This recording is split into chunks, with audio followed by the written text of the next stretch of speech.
here in the MBA class, and we weren't that friendly, so I'm very touched. That's very cool. Well, it is a pleasure, an absolute pleasure to be with you here today. And if you get a little bored, let's stimulate things. Let's ask a question. Let's change the direction a bit. I have a PowerPoint because I know how much you all love PowerPoints. I always figured out if I'd been paid by the PowerPoint slide, I would have been a multi-millionaire, and I could have gone done something else a little quicker. But anyway, I'm really pleased that Richard has invited me to come talk to you today, and we'll go ahead and get cooking here. So I wanted to kind of set a little framework of what we're going to talk about today, so you've got some way to kind of, decide how much of your email and homework you work on in between. You can kind of pace yourself. That's not a problem. I was a student, and I know exactly what that feels like. But when I started thinking about the subject of software innovation and how can you be innovative? How can you be an entrepreneur in the world that you're in? And I don't think it's a big stretch to say that I have been seen as an entrepreneur in the world that I've worked in. I've had a great career. I've done fabulous things. And yes, I just retired from IBM in November. That was by choice. They did the proper groveling and begging and offering to throw things at me that they should have done. But it's pretty exciting to be at this stage where I decide what to do next. And things like being with this class, I never would have had time for that. I mean, I brought my husband, Cheryl Weathers, here to be with me today. He's the University of Washington grad as well.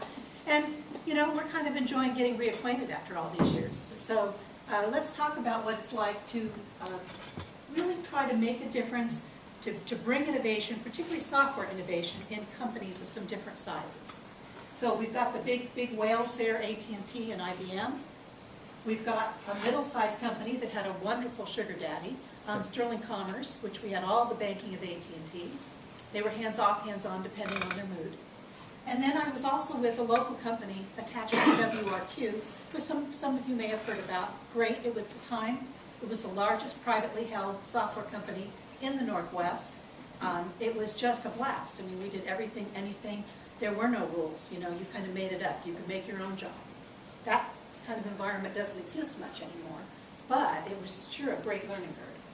And so we'll just kind of share some of the experiences, giving you that sort of prism to listen to some of my examples, some of my stories, and you can kind of figure out how that may color my world a little bit. So how do you describe yourself in, elevator speech kind of a thing? Just wanted to give you a little glimpse here. It is very much a starting point. A great starting point for me was really the University of Washington. I was an undergrad here, took lots of night classes. I worked full-time while I went to my undergrad program, crazy, nutty times. And then I went and got into the executive MBA program and graduated in 1994. Crazy times. Worked full-time then. I didn't have the files of old tests and stuff like some of my classmates. I mean, it was a pretty crazy time. And I know how hard it is to sit still. I mean, it is hard to sit still for these durations. But out of all of that, I was able to take that experience and some work experience I had along the way. And these are some of the areas that I focused my career on. One, they were fun. Two, they paid well. And also, I had those opportunities kind of roll out for me as I was working for some of these large corporations. So, sales management, never thought I'd be in sales. I retired at IBM being a sales executive. Worldwide sales leader for the brand is associated with industry solutions. Kind of surprising for a person who never knew that they were going to be in sales. But, you kind of go where the opportunities are and where you can make a difference. The other thing I mentioned up here is hired gun initiatives. I was always the one who said, oh, I'll do it. We need to implement a new company-wide, worldwide software program that manages all the approvals around pricing. Cool, why not? Pop it in there.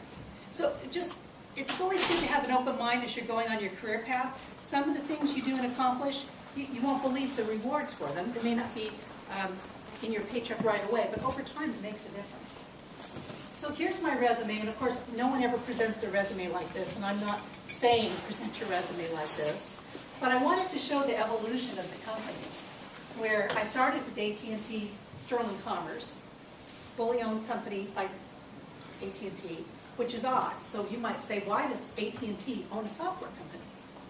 They made a mistake. It was, they paid $4 billion for Sterling Commerce at the height of the dot-com mess. They thought they were buying something that was going to help their wireless network via the internet. Instead, they bought a software company that did business-to-business back-end software, heavy file transfer, and worked on the whole end-to-end commerce life cycle. Everything from warehouse management all the way through to online catalogs. Boy, weren't we all surprised. So when all that happened, they took a various stance, sometimes very aggressive with us, sometimes very passive, but we had to go through the same corporate hurdles, the same corporate board meetings, the same kind of scrutiny of our business when we wanted to do something new. And we'll talk about that in a minute. But there's a lot of great things. When I left IBM, I was responsible for $500 million worth of revenue. It's hard to grow $500 million worth of revenue. It's hard to keep $500 million worth of revenue. But it was a great challenge, and it really kept me up at nights. We'll talk a little bit more about it as we go through. And then I was also with, as I mentioned, Attachmate. I won't talk a lot about what I did here, but certainly I've had a lot of different roles, from channel to sales management to pure product management. And I've always had the idea that what's the best, meatiest role? What's the most visible role in a company? How can you work your way up? And so even from going from a smaller environment, Attachmate, a few hundred people, we all knew each other, to Sterling Commerce, a couple thousand people, well, guess what? We still all kind of knew each other. To IBM, where you're sort of a pod in this great, big, mammoth place. It's amazing how well you can get attached. It's amazing. Social media, all those things used inside of a company are very powerful. So I did all that while being based in Bellevue, Washington. Because one of my goals was I didn't want to move. I love it. It's just great here. And there were a lot of really cool jobs all around. People would ask this, that, and the other thing, but I really wanted to do it from here. So I imagine you guys have seen, sort of the buzz around Yahoo, and whether can you work remotely, do you need to be in the office and all that, and I'll say it depends. It absolutely depends. When I worked for Attachmate, I knew the founder, Frank Prick. He could come in here and kick my chair if he thought he had something to say and I wasn't listening. When I worked for Sterling Commerce, they actually went out and pulled executives from all over the place. And Sterling Commerce was based in a fun little place called Columbus, Ohio. Nobody who lives here wants to move there, right? Nobody from Denver wants to move there. No one from Silicon Valley wanted to move there. So they decided, well, what the heck?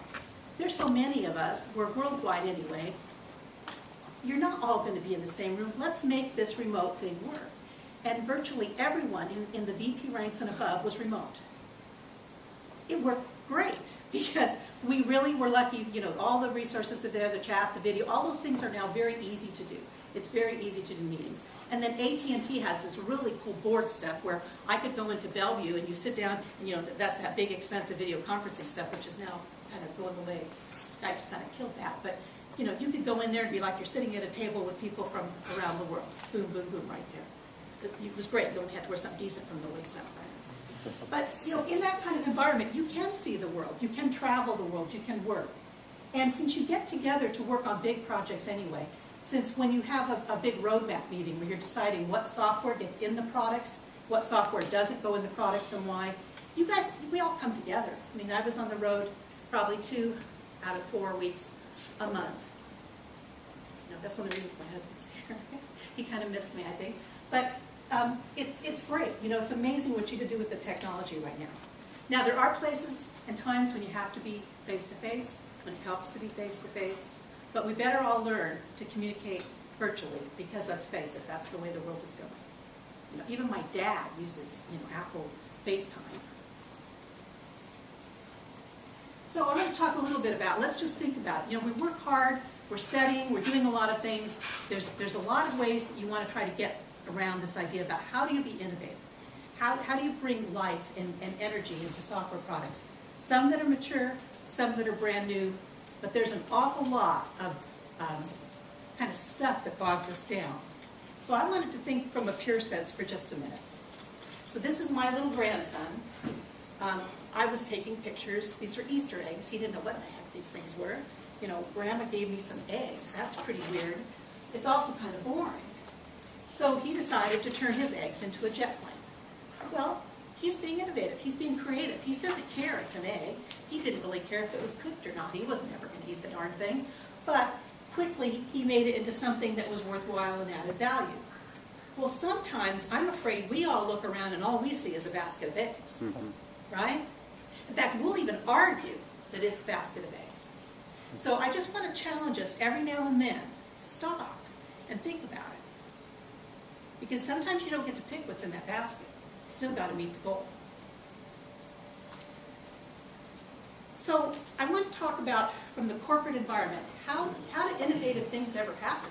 You know, we all hear about the corporate immune system. At IBM, it's turned up pretty dang high. At AT&T, it's turned up pretty dang high, particularly when they bought the company by accident. You know, you want to try to get investment dollars. It was a challenge.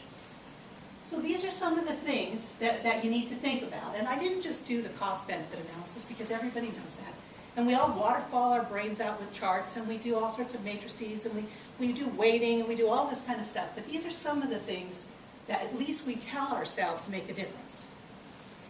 So on the right, we've got, you know, the classic little triangle up there. And at the top, as you can see in yellow, I've really emphasized the largest customer base that's also very sophisticated users of our technology. So these are the people who, if you're down a day, they really care. My best down story was at Sterling Commerce, we had great software that really, it was massive, it was intricate, it's just a blast. But what happens is you've got a lot of industry standards, you've got a lot of protocols, you've got a lot of things going on. There are places, there are times when someone implements a fix and everything goes kablooey. Seemed like a really minor thing. We had a customer who I won't say the name because I don't want to get sued or anything, but they were owned by a huge conglomerate, and this little branch, their job was processing pigs into ham. Okay, it sounds so much nicer when you say it that way, isn't it? Right? Processing pigs into ham. They were having a pig backup, and it was all of our fault, and it was growing by 2,000 pigs a day. And there was a lot of pressure to get in there and get that software fixed. Well, in that time frame, all the burden of proof, all the barriers disappeared. It was like, does anyone in the development world know how the heck to get us from where we are now to make sure that those darn pigs go to where they're going to go? Very motivating. And in those opportunities where there's a crisis or something going on, even the biggest company can be extremely nimble. Now, our goal, though, is to help big companies be nimble when there aren't pigs backing up down the hall. But if you think about it, think about what motivates senior execs. I've been at many product roadmap meetings. I've chaired some. I've refereed others. And in that process, you'd be amazed that all these things that we look at, how much the interpersonal connection, the interpersonal feeling, the gut, starts weighing in on some really big decisions. But you do have to do your homework. To have your gut educated, you do have to understand what some of the trade-offs are. So one of the things that about the sophisticated user is they pay you money on an annuity stream.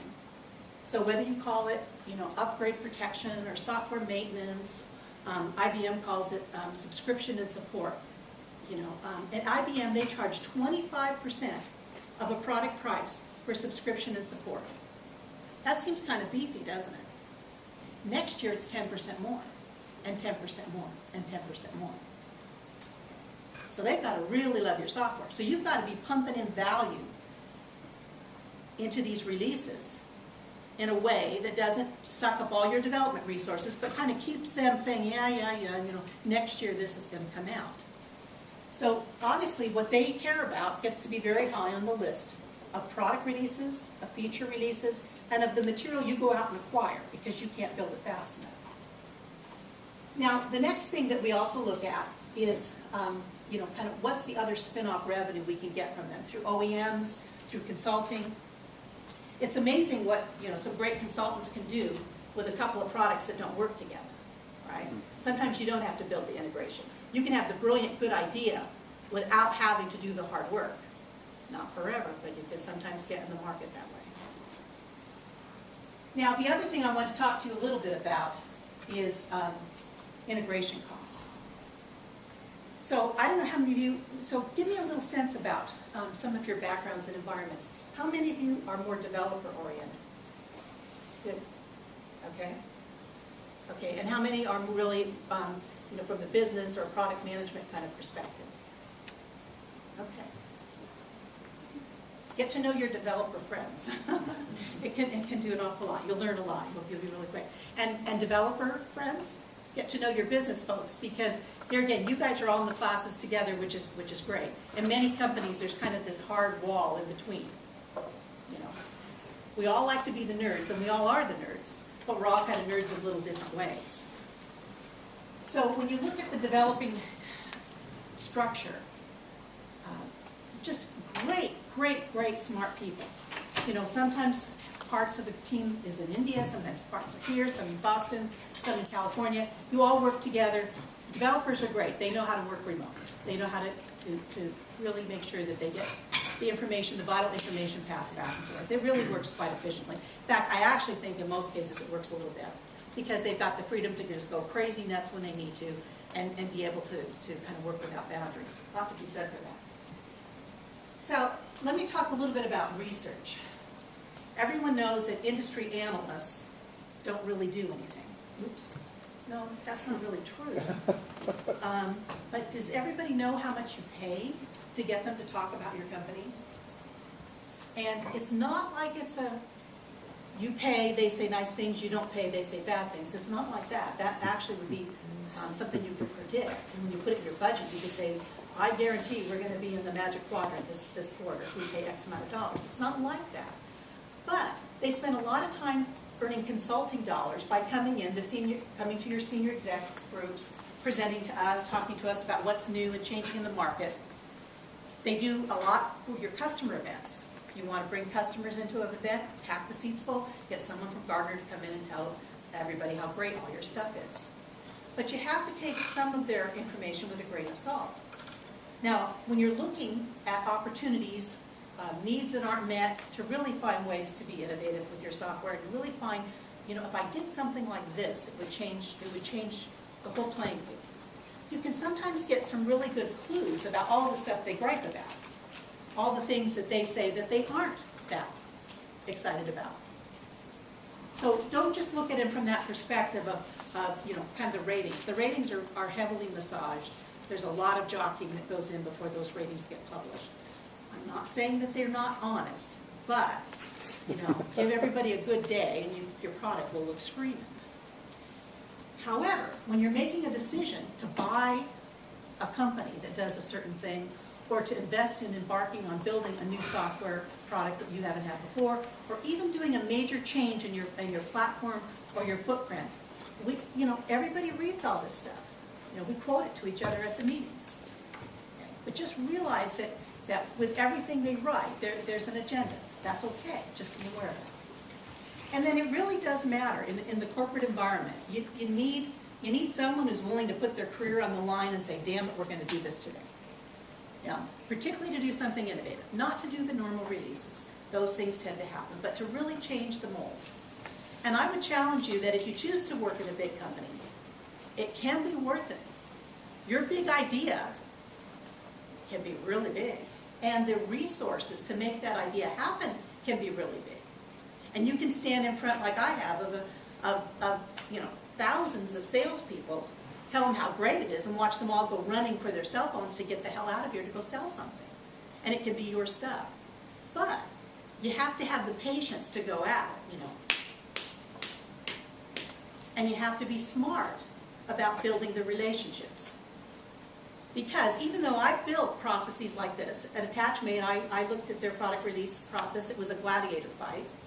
And decided, well, maybe we need to do something a little bit better than that. And whoever screamed the loudest was the developer who got the funding. Well, as we started to put a process in place, you have to realize that the process is good. It makes you go through the homework. But the process can't dictate the right answer. Not always.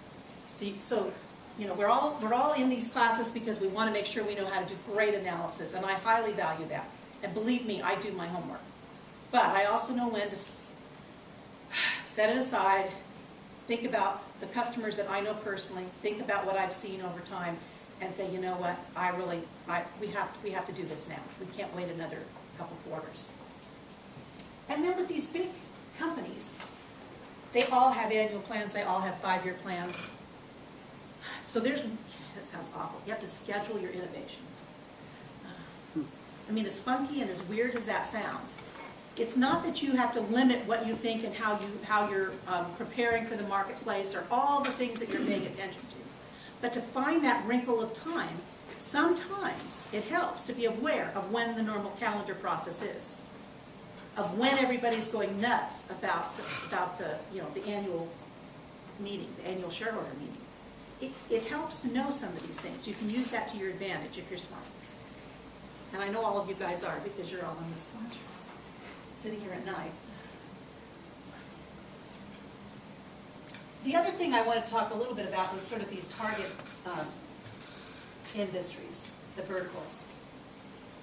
It's really important to think about how your great idea or how the innovation that you're proposing, how it kind of fits into the wish list, right? Everybody always has the stuff that, boy, we make our money on this, but we have our eye on these. If you can figure out some way to tie your idea, your pitch to some of these outliers, you can bet that there's a champion tied to each one of them. Because really, again, 70% of the money is coming here. To even get on the chart, they had to do some lobbying by somebody, had some clout. Well, if that's where your offering fits in, go find them out. Let's see what you can do, together. They might be looking for some proof of why they thought telecom was such a great idea. I have a question. Sure. On that last slide, you talked about like putting your career on the line to say like we should do this. Can you say more about that? And I'm thinking of, like often you think of like the entrepreneur as this like really risky person who like does this great thing, whether as opposed to like corporate people tend to be more risk averse but you're describing like putting your career on the line to say we should do a product. What does that look like? I won't say that IBM is the most entrepreneurial spirit, but I'll tell you what, I've seen people go to complete battle when they know they're right. They do put their careers on the line. And I'm not saying you can do it wrong very often, right? You can survive maybe 1 or 2 of those and get away with it. If that happens, then go do something else in that company, right? But it really does take a personal commitment to get that much inertia out of your way. And so, do people get to say, hey, we should do this product flops and you get fired? No, what happens is they get the most horrible jobs in the world. Okay. Until they just can't stand it. It's just so miserable. And they fade away. I can't think of a single time where someone got fired for making a bad pitch or talking the company into spending a lot of money. In fact, I know a few people, some of my LinkedIn friends, we talk people into spending a lot of money, and sometimes it didn't turn out at all like we thought. But if you're in there slugging, and as long as you're right more than you're wrong, you're gonna build that momentum. Now, if you want to go to work at an IBM or at an AT&T and park, yeah, there's a lot of opportunities to park. But I don't think any of you that are sitting here at night, on a Thursday evening, that you're putting all this effort in because you just want to just come in and do your work. So if you want to be VP at a company like this, you got to have the guts. Got to be obnoxious about it in the best way, right? You know how to interpersonally keep things whole, to talk to people, to work with them. I can be mad as hell at someone, and yes, I might scream. And I learned a lot of great, colorful language and really cool worldwide swear words from working at these companies. But you also have to know when to back off, right? When to make up and when to keep going. But to get something really changed, I can't think of a single time where I got something big, some big, disruption of the force, so to speak, without really putting it on the line. That's a choice. I could have stayed a senior manager the rest of my life. Probably wouldn't have to take my husband to speaking engagements because he misses me, and things probably would have worked out just fine. But I would have had different jobs, and I probably would have had a different career path. But just think about it before you do it, right? Just think about it before you do it.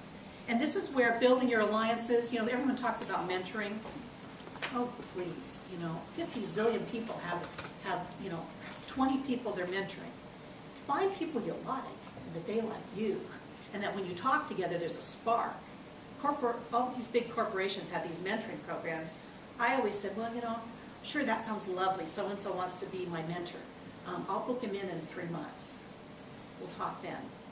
Because if you find the people who are smart and are fun to work with, that have high energy and believe the same things that you believe, you can really build a great coalition and have a lot of fun. And also you have a place to have someone tell you you're all full of you-know-what at the point where your idea isn't very good.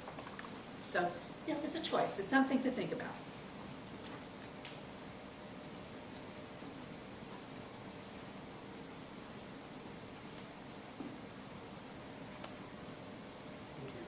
Oh, but anyway, well, I'm living my life again.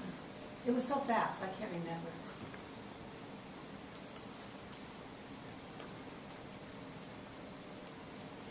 So this is where the stuff really happens, right? Because everybody's an MBA. Everybody is an MBA. It is amazing. At the senior exec levels, almost everyone is an MBA. And they can outmaneuver you if that's the game you want to play. You have to do it, and it's important, and you learn a lot, and that's what educates your gut to go forward. But in some cases, to make a big dinosaur jump, you got to push a little harder, and sometimes it's interpersonal.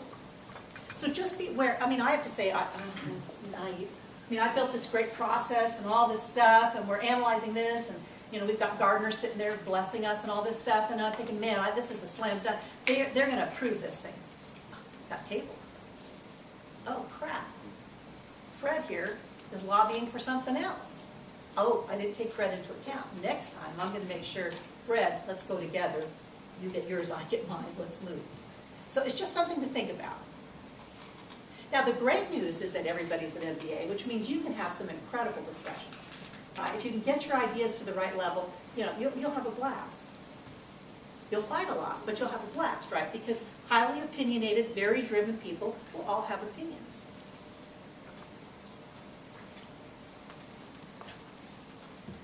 The one thing I would also say is keep in mind that sometimes when your company says no, it's because they're trying to either reject or attract a suitor, and you may not know that.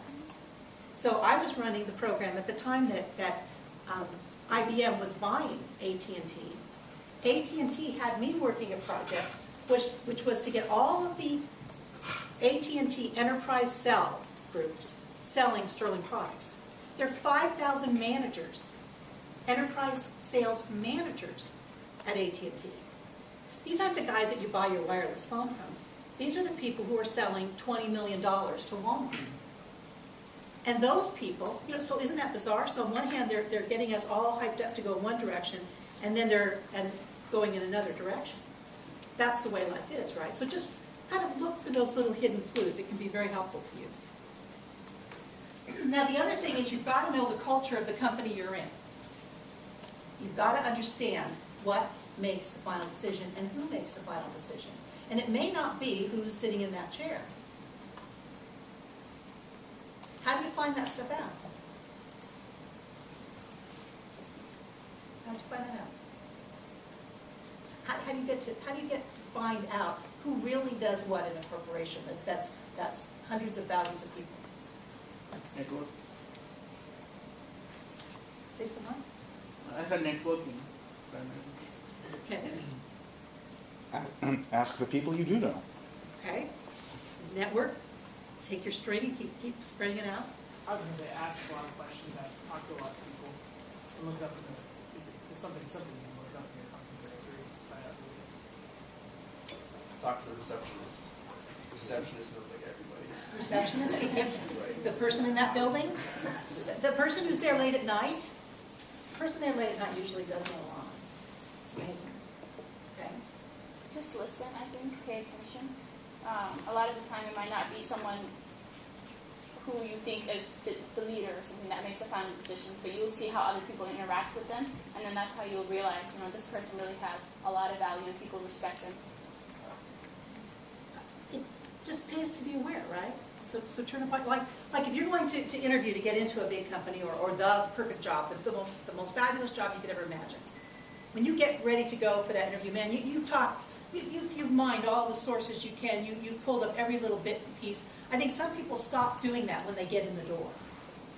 The same sales job that you use to get in there, man, it'll really serve you well once you're inside, or when you're trying to sell an idea. So just something to think about.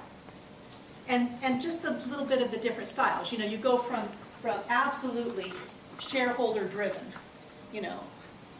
I think my first day in IBM, they sit everybody down who's at the executive level, and they make us go through this PowerPoint that says, this is what our share price is going to be in 5 years, and it will happen. Okay? I don't care who you have to kill, I don't care what you have to do. It will happen. Well, they're not doing so well right now. It's not real fun right there. But you definitely know that if you're making a pitch, okay, you got to figure out how you're adding shareholder value. And if you can't move the bar, if you can't move the EPS there, because your product, your solution, your idea isn't big enough, then you go back to the pigs backing up in the hall kind of stories, right? Then you go back to what isn't happening. You know, customers can't do this. Or a customer, we've had a 5-year customer and they had to go somewhere else because we won't provide the product that they really need. You work it from that perspective. So just something to think about. And it'll be different and it evolves, but there always is a very formal process. You've got to learn it, you've got to do it, but you have to be aware. In the meantime, of course, we all know, right? The markets don't wait, customers don't wait. I don't care if you're IBM, your customers ain't going to wait for you. And that's what's really changed the software business a lot here in the last 5 years. And this, I'm sure you guys have heard about this, maybe you haven't, but Oracle and IBM are basically the vacuum cleaners right now. Picking up this piece, that piece, another piece. And I use the Lego kind of here, not accidentally. Do any of you guys have kids? Do you have kids that play with Legos? Okay. You know, I didn't know. I thought all Legos fit together. Okay, when I got my grandsons, you got Duplo Legos that are one size, and you've got the Star Wars Death Star, which are slightly different than the ones that are used for Harry Potter and all this stuff. Well, that's the challenge that IBM and Oracle have. They're buying pieces, and it sounds brilliant. If your product doesn't have analytics, buy a company that does analytics. Pop it in there. All right, the interface is different. The customer experience totally sucks. How are we going to make that all work out? So that's the challenge there. But they definitely have got the speed to market. Now, if you're a developer, that's really a big drag, right? Who wants to spend their lifetime massaging products that don't quite fit together and trying to fit this piece into that piece? You want an opportunity to really get in there and dig in and do something fresh or do something lively. So, but this is definitely going on. I mean, last year, when I was with IBM, I was part of a division of IBM. It's called Industry Solutions. They have several different divisions. They've got big hardware still. They've got Tivoli. They've got WebSphere. They've got all these different brands. And all the stuff that's kind of really cool and fun is in Industry Solutions. So when you take a look at this and you look at what are they selling, they're selling stuff bought from all over the place. And they're actually replicating the products they do sell. They have a product called WebSphere Commerce. It does almost the same thing that Sterling Commerce software did. Almost. And customers use it to solve similar problems. So when IBM bought Sterling, man, they're just doing the high fives, and boy, this is going to be the greatest thing. They bought a company that AT&T bought for $4 billion for $1.4 billion. Because things weren't quite as rosy in 2010 as they were in the year 2000. So you look at it and you say, well, you know, this is the WebSphere Commerce product. Here's the Sterling product. We're picking up all that additional stuff, and we're getting the Sterling revenue stream, annuity stream, $350 million a year. If we do nothing, we get $350 million a year. That's not too bad a payback, is it? So you look at it from this perspective, and an acquisition is perfect. It makes great sense. You know, if you're ever in this, I'll just tell you from an employee perspective, it's rough. From an executive perspective, it really is rough. I mean, you go from everybody knows your name to people go, who's she? Why do I have to meet with her? But again, you start back over like you're a brand new person, a brand new company, and you get in there and you get moving. And at the end, you could have them wishing you'd stay. So, and you could still leave. That's the best part.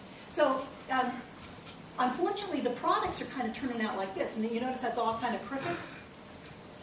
To get the functionality to be able to solve a customer's full commerce lifecycle, from someone ordering the materials to manufacture a product, to being able to place an order with a big company like Walmart, to be able to get the order shipped in time, to keep track of what's on the shelf, to handle the online web presence for the customer, to do all the fulfillment and tracking, to do the invoicing, all the PO, all that process. It's really hard for customers to do it when it's a piece of this and a piece of that. And that's sort of the challenge that they're in right now. I think they're going to make it work. Why? They paid the big bucks. The other is that they don't have a choice. They've ramped so much of their development resources into kind of retrofitting that it's harder to do brand new. It's harder to get the gut to do brand new. So it's just something to think about as you watch kind of how things are changing. And I would have said, well, no big deal. If you don't want to work for IBM, that's great. But what's really weird is how many people from other companies are now in IBM. You know, when Attachmate broke up, investment bankers bought him, Frank Pritt, the founder, kind of took his money and went and raced cars or something. It was amazing. We all spread all over the place. I was just dumbfounded how many are now at IBM. They didn't join IBM. They joined some other company, and that other company got swallowed by IBM. So if development is your background and it's your love, it's just something to think about, this trend. Now, there's always opportunity, so in any kind of big change like this. And over time, I'm absolutely convinced that it's going to get easier. Because they'll have more years of this code base, pound, trying to get the edges off. But to try to pitch an innovation for this product now is really tough. I mean, I don't care if I won't say what it could do, but I mean, it could do just about anything. And they're thinking, you know, crap, we just spent all this time fitting all these parts and pieces together. We don't want to mess with it. So in that kind of environment, it's going to be rough to innovate in the code base itself. And that's where you really might want to look at some of the different verticals. You might want to look at what some of the opportunities are that customers see that they're not getting met, and take those kind of pitches forward. So the other thing I just want to mention is I talked a little bit about that I was in charge of the AT&T Enterprise Sales Channel. Well, no good deed goes unpunished, right? I spent 2 years getting the executive level of AT&T sellers excited about Sterling Commerce. And when we pulled the plug, because AT&T sold us to IBM, those people went freaking nuts. I mean, they were furious. They finally had something fun and exciting to sell besides how many iPhones do you want. And they were really disappointed to have that ripped out. But, you know, that's the way life is. And so for the next 2 years, while I stayed there, it was continuing to deal with that noisy channel where they go in and pitch things to customers and give them pricing. So we're ready to close a $2 million deal at IBM, and they've got a proposal on the table to sell the same stuff for a lot less. We fixed it all out and worked on it, but it was just a huge mess. So that's what big corporations are like, right? Very dynamic. You think they're more staid than they are, but they're very messy. And in mess can become an opportunity to really do something great and to get noticed. Because if you go in there and help solve a problem, okay, I got them to stop going in there with competing quotes on stuff they don't own anymore. I pulled in all the favors of all the senior people I knew at AT&T. And I was able to work that. Well, if you can do that, that's still an opportunity. And that's still a chance to kind of change the field. So when you think about these acquisitions, I'm trying to be positive here, and the more I thought about it, the more I did see opportunity. The more I see that there's going to be even larger software solutions in some cases. Now again, my experience is all business-to-business software, solutions, offerings, you know, business-to-business commerce networks on that path. For those of you who are interested in more on the consumer path, that's going to be a bit different, isn't it? Different kind of a challenge.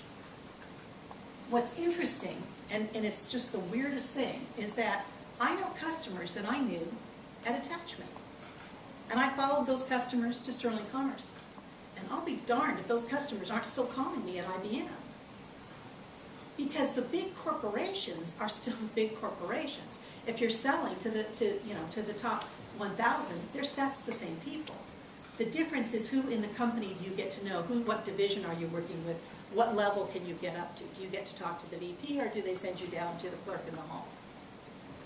So over time, I do believe this is going to free up some opportunity to take a look at some of the gaps, because there are a lot of gaps.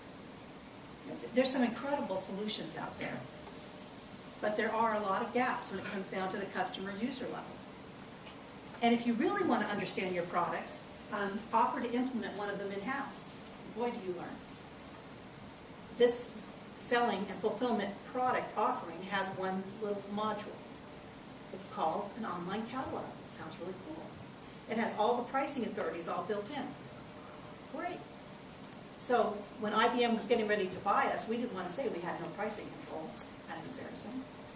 If you don't allow enough, you got whatever discount you needed. So I had to implement the product in a one-year period. And it wasn't easy. And I learned a lot. The developers learned a lot from seeing us struggling trying to make the thing as easy as it looked in the marketing slips. So that's another way to learn more about some opportunities. And boy, I fed my ideas back to the development team, things that I thought could have been a little bit easier.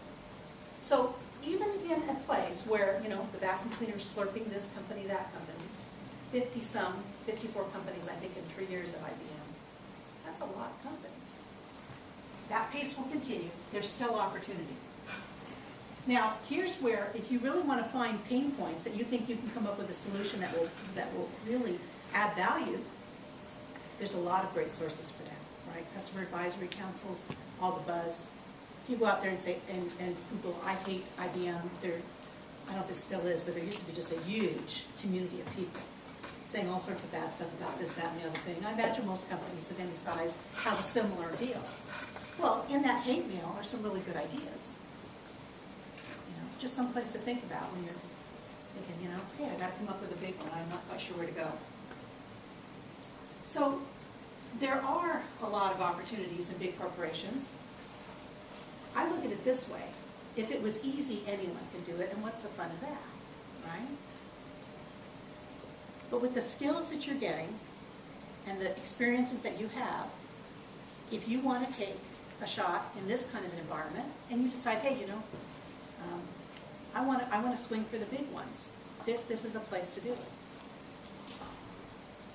Personally, I kind of like that middle-sized company where everybody knew you, and you still had several thousand people to work with, and there was, you pretty much get to an arm wrestling contest about something that you wanted to bring to the market. The challenge is the IBMs and the Oracles are swallowing those guys up faster than anything.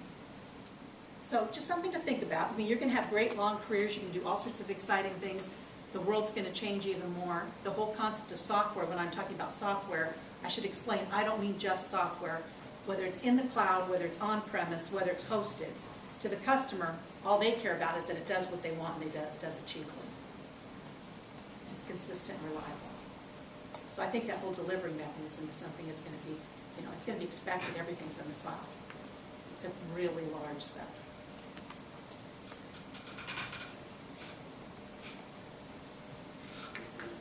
So I just wanted to kind of share some things, that you might want to think about as you're kind of going through your careers and looking at what you can do. And this is the one where I love marketing. Marketing is a great profession. But what really scares me are people who believe the marketing hype inside the company. So sip gently at that big cup of, wow, we are the best and we're so fast and everything works perfectly. Okay? Because if you're a little skeptical, and if you're searching and you're questing for something new, there's always a way to make it better. Always a way to make it better.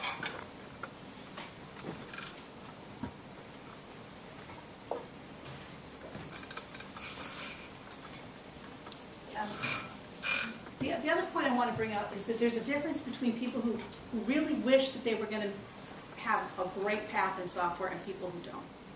Some of it's luck, timing, where you are, preparation is huge. You guys do a lot of that. The skills that you bring are significant. Your drive, how hard do you really want to work? But what I found in my career is that what really made the difference for me were all the in-between things. You have the killer deadlines. The big board meeting is on Tuesday. You've got a product roadmap to produce and have by next week. You've got to come up with a close the gap plan because your revenue's down by $3 million by next Friday. All those things happen, but in between is where you really have a chance to be creative, where you really have a chance to kind of look and see what else would make a difference. And that's where you volunteer for projects. That's where you find things that are significant. And things that interest you, right? Something new, a new little twist. And yes, some people do call this downtime. Depending on what you want to do, it's hard to find real, true downtime in your work days. It just is.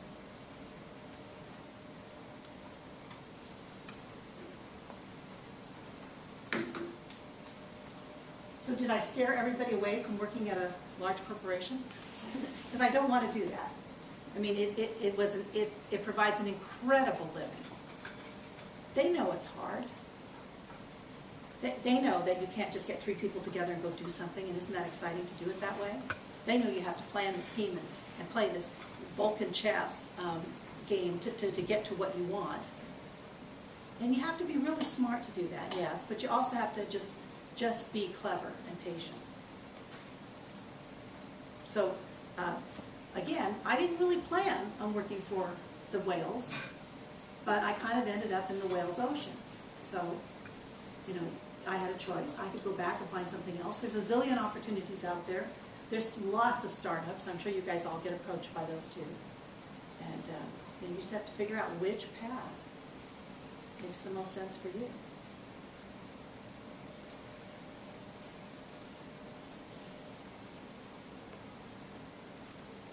So some of these things, you know, I just kind of want you to think about. I guess, you know, I don't know about you guys, but startups are really fun, and there are some great startups. But I went through the era where there were a lot of really not so great startups, right? You know, leading up to the year 2000, there was a lot of offerings that really made no sense, made no money, and faded away.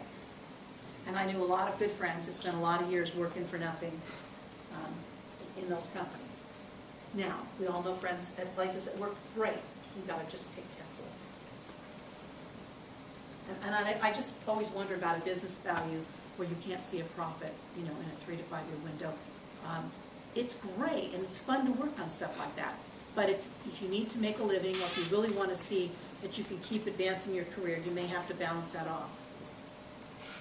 Now, tell me what drew you to software innovation. What are some of the things that this particular class, what are you looking to get out of this particular class? You're going to strengthen how you think about innovation? Are you changing the way you approach your workflow? I mean, what is this class providing to you? Also, I've had an idea for a software product that I wanted to build for a long time, and just want to learn how to make that a reality. That's cool. I was interested in the Seattle ecosystem, and it seemed like there's a lot of connected people here, and seems like this part of it, just meeting a lot of people who are involved in this area. Networking on steroids, right? Yes. Did you come in with a lot of ideas about how to be innovative when you approach your software? I mean, you already have a product in mind, or maybe code already in the can, so to speak. So what kinds of things have you come up with that are different than you expected? Since I've been in this class? Yeah. A lot more emphasis on like clarifying like what is the value, what is like the most important value to the customer, and how do you articulate that very clearly, concisely, and with passion. I think I was surprised on the emphasis. This class really emphasized that what's important for the market. The product has to be good, but you have to focus on the market. I've actually been surprised. I've managed a team at Amazon, and I'm surprised at how many of the things I guess that we've learned or talked about in this class, like the similarities to like talking about pitching an idea, and it's really not that different in a lot of ways than kind of pitch for senior management for an idea for a team within that kind of company. A lot of, I guess, the kind of things you've been talking about. Been surprised about that through the class, I think. There's some former Sterlites at Amazon too. Good guy named Scott Pulsifer's there. And then that's a great example of a company that really is cutting edge for innovation. Not saying that there aren't parts that aren't, but really, and as an Amazon fan, I mean, I'm always impressed when they delight me with something I didn't even know I wanted. And so that's always been the challenge for me is, study the market, study the customers, look for the patterns, watch the trending, paying attention to what's going on, and then still to get blindsided by something the customer loves that they didn't even know they wanted. And I'm just always impressed when that happens. So you guys have to remember way back in the dark ages when you couldn't just click on things to get information. You had to go around, scout around, and play customer and all these funky things that we used to have to do to learn all this stuff. So taking what you guys can get access to and really focusing, as you mentioned, on the market and what is the potential there. Because ultimately that's going to win. The challenge in some spaces is that, for example, on the commerce end, customers know what they wanted. If you buy something at Nordstrom's and you order it online and it shows up and, oh damn, that color just looks awful. You want to be able to pop it off at the store. Okay, that's very easy. But the fact that the division selling you the thing in the first place is completely separate, their books are separate, you don't care about all that. You just know you got it here, you want to take it there. Or you want to buy it here and you want to pick it up over there. You don't want someone calling on the phone to say, does anyone have this? You want all that integrated and you want it to be very seamless. Well, customers knew that. It took the businesses, one, a while to really say, that's so important, we have to spend money getting there. And two, then to figure out the technology and the solutions to actually make it work. And all the changes that are associated with it. So anyway, just kind of think about some of these things. These are my perspective. I do think that, surprisingly, I look at career paths of my friends, some who went to a new job every 2 years, some who went to one job and never left. And then I kind of got on this 5 to 7 year cycle, and it seemed to work out really good. Because about the time people knew me, I had a chance to get into some of those kind of really cool jobs. And then I took that really cool job and then tried to trade that to another company where I got another really cool job. Can you talk about the people who change companies every 2 or 3 years can be vulnerable during downturns? I mean, particularly now in the software industry where 2 or 3 years almost feels like a norm. There's a lot of people changing companies. I'm just curious what your thoughts are. Well, some people, when they can't sleep, they count sheep. I don't even, if I can't sleep, I don't even dare close my eyes because I don't even want to know how many people I've laid off. I mean, I really don't even want to add it up. And all I can tell you is that when you're at those tables and when there's a big downturn, I see a pattern that the guy who made it to year 3 and 4 is a little more secure than the guy who made it to 1 and 2. Not because they're not great, but if people don't know that you're great. And a lot of times those decisions are made, they're at brutal level, right? The department will say, there's not a single person I can cut. These all people are wrong. And they've got to pick 1 or 2. I don't know if it's the human relationship isn't as strong in those people, or if they're looking for some excuse so that they sleep nights. But I would just say that when the bad times hit, it's just a little more vulnerable. It's just something to think about. Again, if you have a killer job out there, you're not going to think twice, you're going to go take it. If you take a killer job of something you know nothing about in a downturn, just be aware it's a little bit risky. Life is risk. Without risk, we don't have any fun. The other thing is about the whole boss thing, right? Just don't get overly excited. I mean, I've gone to work for a company because the CEO was amazing. And the guy died in a year of a heart attack. Okay, these are stressful jobs. People die. I mean, it's horrible. Sam Starr, my God, he was the most cool guy. Poor guy. He didn't get very long. So I also had a guy I'm sure Microsoft people know this all the time, right? You get hired by someone, you show up on Monday, Tuesday you have a whole new boss, you're a whole new division. That happens a lot. I had a boss that hired me, and 2 weeks later he was gone. He was the senior VP, and he didn't go voluntarily. so what? You get in there and you fight your way up to the top again, right? So anyway, just reflection maybe. And then as you kind of look at this, the thing I just want to leave you with here is that every person you cross paths with does something great. I mean, it may be something really stupid. They may have great jokes. They may be able to figure out how to get that gradation of the color in the PowerPoint to just look so perfect. Or it may be just mind-numbing brain fabulousness. But it is important to take time to learn from the people that you cross paths with. The person you had come talk to you a few weeks ago, Tim Ritchie, I hired him in Attachment, and he worked for me for years. I learned a lot from Tim. Okay, so as things go on, and I go to a new job, he goes to new jobs, you stay friends with these people. If he has a tough idea, he knows he can bounce it off of me, and I can bounce ideas off of him. It's great. So I know you're busy, I know your lives are extremely full, but it's just something to think about. If you spend a few minutes trying to find something interesting about a person, you'll actually remember them a little bit better. And it's shocking how many times someone will just do something and you're like, wow. So anyway, it took me about 10 years to figure that one out.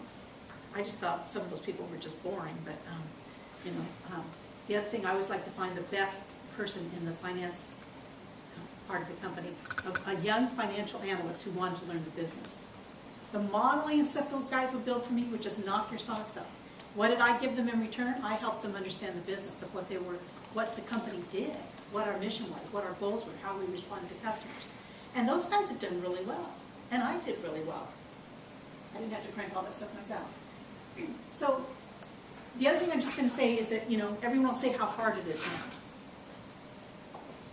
You've got these great ideas, you're on this path, you're trying to graduate, or you're adding this to your arsenal of skills, and all I can say is it's always hard. There's so many downturns.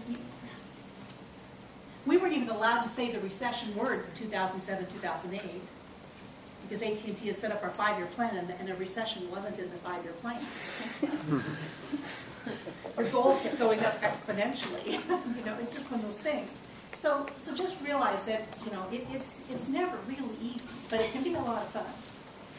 And I just would say that that's the one thing I would remind you of, is that the time you're hanging out with each other, the time you're at company meetings, just playing basketball, all those kinds of things together, it really makes the work enjoyable. So I don't know if there's any questions that you have for me. You ready to get up and move? I'll bet you are. I have a question. Sorry. In one of my other classes, we're talking about stakeholder theory, and in business, especially in corporations, we're looking at your customers, your shareholders, your employees, your communities, and as I'm hearing this, it sounds like there's a lot more. At least in IBM, is that there's a lot more